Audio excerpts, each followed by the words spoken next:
Love the masterpiece? Subscribe for more. Let's jump right into this explainer and deconstruct exactly why Francis Ford Coppola's 1972 adaptation of Mario Puzo's novel is an absolute titan of world cinema. Whether you're a lifelong fan of the gangster genre or just someone fascinated by incredible storytelling, we're going to look closely at the actual mechanics behind this classic. We're pulling all our insights directly from historical and critical analysis of the film, examining everything from its unprecedented box office run to that meticulous, heavily shadowed cinematography that literally changed how movies look and feel forever. To really unpack this, we'll follow a clear roadmap. We're looking at 5 key areas. First, a cinematic juggernaut. Second, the reluctant son. Third, the power of silence. Fourth, painting with shadows. And finally, baptism and bloodshed.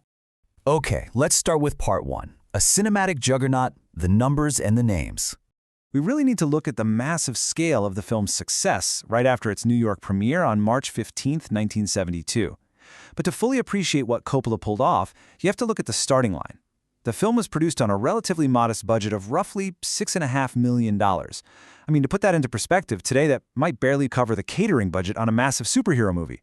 There was immense pressure from the studio, and every single dollar had to count. But here's the wild part. It went on to gross between $245 and $286 million at the global box office. Just think about that kind of return on investment for a second. It wasn't just a hit, it was a monumental commercial triumph that fundamentally shifted the entire landscape of modern filmmaking. It proved beyond a shadow of a doubt that a dark, incredibly complex narrative could completely dominate the box office.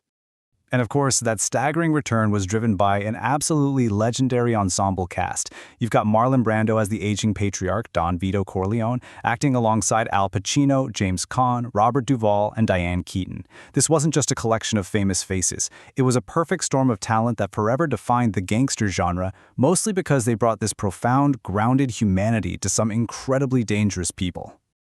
Moving right along to Section 2, The Reluctant Son, Michael Corleone's tragic arc. To understand the real narrative core of the film, we have to track Michael's tragic descent. Because remember, he doesn't start out as a criminal. In Phase 1, he's a war hero. He's an idealized outsider who just wants a normal life away from the family business, which is symbolized perfectly by his relationship with his American girlfriend, Kay.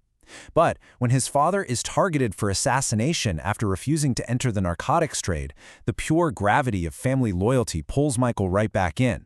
Then Phase 2 shows his time hiding out in Sicily. It's this idyllic escape where he gets hit by the thunderbolt of love at first sight and marries Apollonia. But violence inevitably finds him there, destroying that escape entirely. By the time we hit Phase 3, that idealistic war hero is completely gone. He's transformed into a ruthless, calculating mafia boss. This isn't just a rise to power, you guys. It's a tragedy of inevitability. Next up is Section 3, The Power of Silence, the danger of revealing thoughts. So, how exactly is this incredible narrative tension maintained throughout the whole story? Well, it's heavily rooted in the film's underlying doctrine of guardedness and the sheer danger of revealing your thoughts. Early on, the hot-headed eldest son, Sonny Corleone, makes a fatal mistake. He actually voices his disagreement with his father in front of a rival boss regarding the narcotics trade. It seems like a tiny slip, but it exposes a massive rift within the family's united front.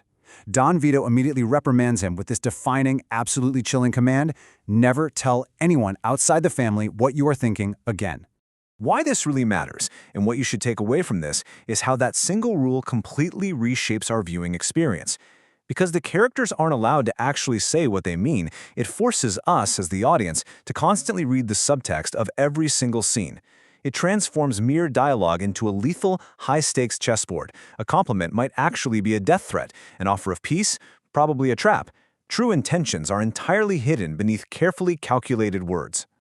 Let's dive into Section 4, Painting with Shadows, the Visuals of a Criminal Empire. Shifting gears into the technical execution, you simply cannot talk about this film without talking about the sheer genius of cinematographer Gordon Willis. He actually earned the nickname the Prince of Darkness for this exact project, and he used his signature low-light style for a very specific thematic reason.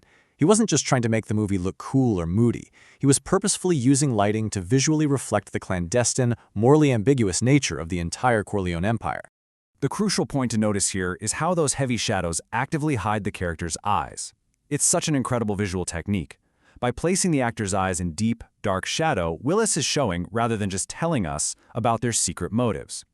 It visually reinforces that doctrine of silence we were just talking about.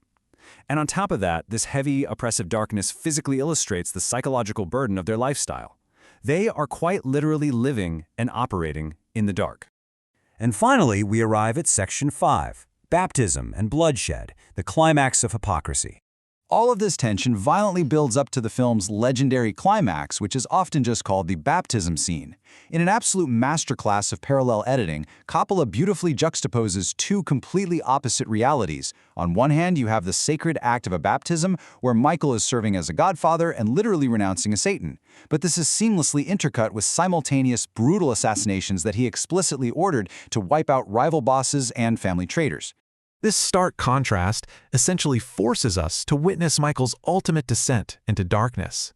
The words of faith coming out of his mouth are immediately contradicted by the horrifying violence enacted by his soldiers. It is the absolute peak of hypocrisy. He pulls off this brutal consolidation of power that ensures the Corleone family's dominance, sure, but the cost is absolute. He has completely sacrificed his own soul to make it happen. As we wrap up this explainer, I really want to leave you with a haunting thought. When you sacrifice your soul to protect your family, what is actually left to save? Michael won the war, yes, but he lost absolutely everything that made him human in the first place.